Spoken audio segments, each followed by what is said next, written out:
Hey, what's up, y'all? It's your girl DreloBayBay back at it again, this time to show you everything you need to know before cruising with Royal Caribbean in the US or US territories.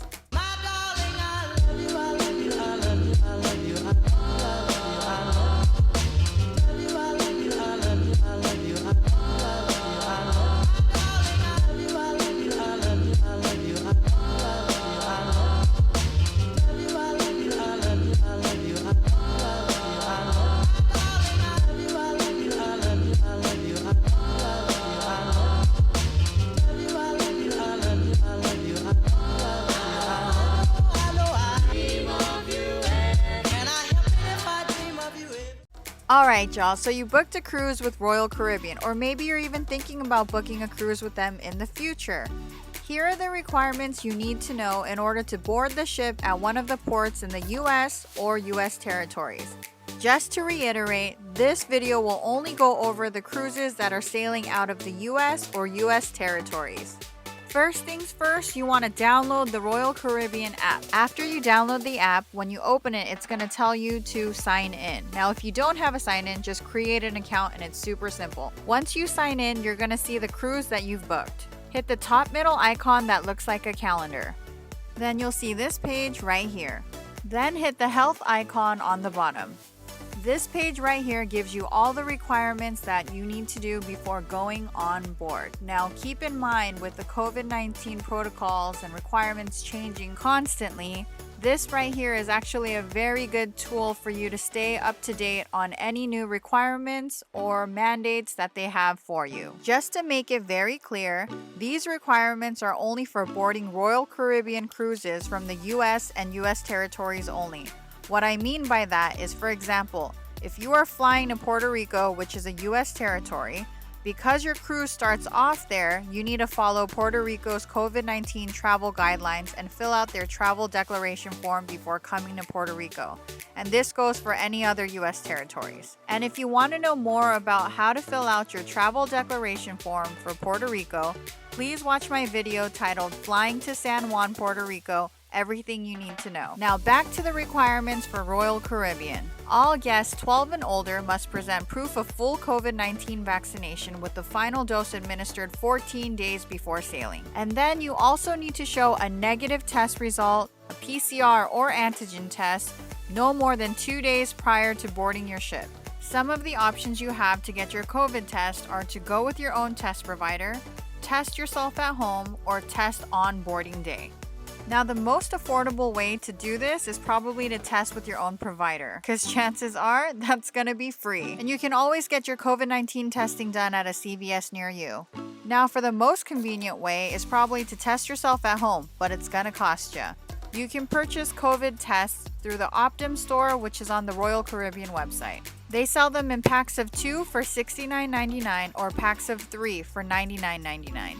If you choose this route, you'll get your COVID test within a week, and it looks like this. The directions are pretty straightforward. An eMed certified guide will join you in a video visit and guide you through the whole testing process. And after 15 minutes, voila, you get your results. And now for the most expensive option.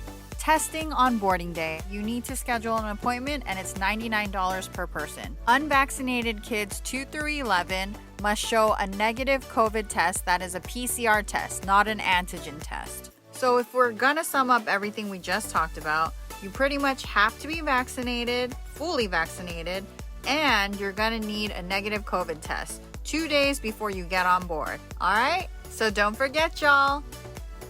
Alright, now back to the app. This app, y'all, is going to be your new best friend. It lets you do everything on it. And by everything, y'all, I mean the drills. Remember those drills we had to do all together as a ship? Some of you guys are outside. Some of you guys are packed inside. It was hot outside, or maybe it's really cold outside. Those days are now over, y'all. You can do everything on the app prior to boarding. It saves you so much time, and it's just one click away. Alright, y'all, so you're almost at the finish line. So the last thing you have to do is check in. Just go on the app, click the check-in button, and then follow the steps. You'll get to this page here. Just click continue to check in. You're going to upload all your travel information, and then you're going to choose your arrival time. Now, before COVID, you were able to come in pretty much whenever you wanted, but because of COVID, they want you to reserve an arrival time. All right, y'all. So that pretty much sums up everything you need to do before you go on a cruise. But this next part right here is totally optional, but it does save you a lot of time. When you get to the port, you're going to need luggage tags, and the porters there will have luggage tags for you as well too. But sometimes the line for the luggage tags is really long, and it's just easier to print the luggage tags at home. This right here on the suitcase is what the luggage tags look like. If you don't print out a luggage tag, just remember what floor you're on and what room number you're in. Once you put the luggage tags on, they will deliver the bags to your room. But if there's anything that you might need in the next few hours while you board the ship, I would just carry it on with you because there's no guarantee that your bags are going to be there right away. And once you've checked in your bags, you're ready to board the ship. With the mask policies constantly changing, they have slowly been lifting the mask mandates.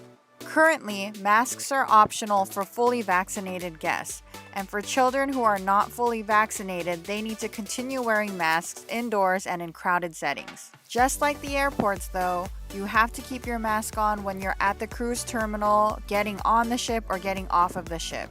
As you can see here, everybody that's going onto the ship, they are wearing their masks, and you can take it off when you get on board, but you need to keep your mask on while you're at the cruise terminal.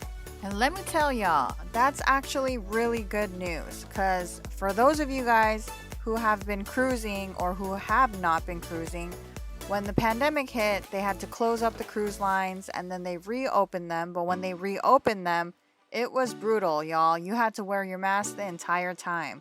So the fact that they're making it on board, you don't have to wear your masks, that is amazing. So anyway, once you go through security checkpoint and you're checked in, you're on your way to the ship, y'all. So normally when you get on board, you have some time to explore the ship and see what the ship has to offer. Then you have this mandatory drill that you have to participate in, and it's brutal. You have to stand outside or you're stuck inside with a lot of people, and it's just not the business, y'all. But if you remember me talking about this at the beginning of the video, I told you now everything is done through the app. So you can go on board and just start your vacation. No more boring drills, no more staying out in the hot sun. You are good to go, y'all. So please, please, please, if you have a smartphone, download the Royal Caribbean app. It is a lifesaver. Everything you need to know is on that app. Alright y'all, so I hope you found this video super informative for those of you who booked a cruise. Now hopefully you'll be prepared before you go on board, and for those of you who don't have a cruise booked, maybe this will get you to start thinking about booking a cruise. And hey, for all you first-time cruisers, don't knock it till you try it. I promise you, there's something for everyone. And on that note, thanks for kicking it with your girl DreloBayBay. I hope you guys got everything you needed out of this video. And please remember to subscribe, comment, and like. And I'm out, y'all. Subscribe, people!